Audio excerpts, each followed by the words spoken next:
नमस्ते। ज्यादातर लोगों के लिए अपना घर होना जिंदगी के सबसे बड़े सपनों में से एक होता है, पर सोचिए पिछले सिर्फ 5 सालों में ये सपना कितना ज्यादा महंगा हो गया है। आज हम इसी चौंकाने वाले बदलाव के पीछे के आंकड़ों और असल वजहों को समझने वाले हैं, और जो आंकड़े हम देखेंगे वो शायद आपको हैरान कर दें। 79%। ये सिर्फ एक नंबर नहीं है, ये एक बहुत बड़ी आर्थिक छलांग है। लेकिन ये छलांग आखिर है किस चीज में? असल में ये उस एक्स्ट्रा इनकम में बढ़ोतरी है जो आज किसी को एक औसत घर खरीदने के लिए चाहिए, सिर्फ 5 साल पहले के मुकाबले। और यही वो आंकड़ा है जो घर के सपने को कई लोगों की पहुंच से दूर करता जा रहा है। तो इस 79% का असल में मतलब क्या है, चलिए देखते हैं। 2020 में एक आम घर खरीदने के लिए जो इनकम काफी हुआ करती थी, आज वो बिल्कुल नाकाफी है। सिर्फ 5 सालों के अंदर घर खरीदने के लिए जो जरूरी आमदनी है वो लगभग दोगुनी हो गई है। ये कोई छोटा मोटा बदलाव नहीं है, ये एक असाधारण बदलाव है। तो चलिए सबसे पहले इसी मुद्दे की तह तक जाते हैं। प्रवेश की नई कीमत।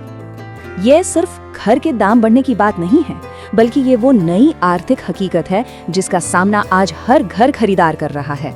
हम देखेंगे कि आखिर घर खरीदने की क्षमता में इतनी बड़ी गिरावट आई क्यों है। तो सवाल ये उठता है कि आखिर हम इस हाल में पहुंचे कैसे। देखिए, ये किसी एक घटना की वजह से नहीं हुआ। जैसा कि हम अपने दूसरे हिस्से में देखेंगे, ये असल में एक बड़े आर्थिक तूफान जैसा था। कई ताकतवर आर्थिक वजह एक ही समय पर एक साथ आ गईं और उन्होंने मिलकर हाउसिंग मार्केट को पूरी तरह से बदल दिया। इस तूफान के पीछे मोटे तौर पर 3 बड़ी वजहें थीं। पहली, महामारी के दौरान घरों की कीमतों में जबरदस्त उछाल आया। दूसरी, ब्याज दरें यानी मॉर्गेज रेट्स 2 गुनी से भी ज्यादा हो गईं। और तीसरी, बाजार में जितने घरों की जरूरत थी उतने घर थे ही नहीं। इन तीनों ने मिलकर घर खरीदना लगभग नामुमकिन सा बना दिया। ब्याज दरों का असर तो शायद सबसे बड़ा था। जैसा कि हम यहाँ देख सकते हैं, मॉर्गेज दरें कुछ ही समय में 3% से बढ़कर 7% के भी पार चली गईं। इसका सीधा सा मतलब था कि हर महीने की किश्त यानी EMI बहुत ज्यादा बढ़ गई, जिससे घर खरीदने का पूरा खर्चा ही आसमान छूने लगा। और फिर एक और क्लासिक प्रॉब्लम सामने आई, सप्लाई और डिमांड की। सोचिए, जब बाजार में घर कम हो और खरीदने वाले लाइन में लगे हों तो क्या होगा? कीमतें तो बढ़ेंगी ही। और ठीक यही हुआ। डिमांड बहुत ज्यादा थी और सप्लाई बहुत कम, जिससे कीमतों का पल्ला बुरी तरह भारी हो गया।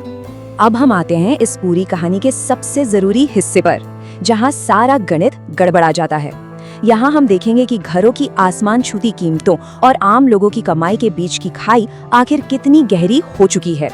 ये वो हिस्सा है जहाँ आंकड़े एक बहुत परेशान करने वाली सच्चाई सामने लाते हैं। अब ये आंकड़े देखिए, ये सच में चौंकाने वाले हैं। पिछले 5 सालों में घर खरीदने के लिए जरूरी आमदनी में 79% की बढ़ोतरी हुई, और इसकी तुलना में औसत सैलरी कितनी बढ़ी? सिर्फ 25%। और आम महंगाई 23% बढ़ी। ये अंतर साफ साफ दिखाता है कि लोगों की कमाई घरों की कीमतों के रफ्तार से मीलों पीछे रह गई है। तो बात घूम फिरकर वहीं आ जाती है, जैसा कि यहाँ कहा गया है, कि हिसाब किताब बिल्कुल भी मेल नहीं खा रहा है। लोगों की कमाई घरों की कीमतों की रफ्तार का मुकाबला कर ही नहीं पा रही है। लेकिन ये समस्या सिर्फ घर खरीदारों तक ही सीमित नहीं है।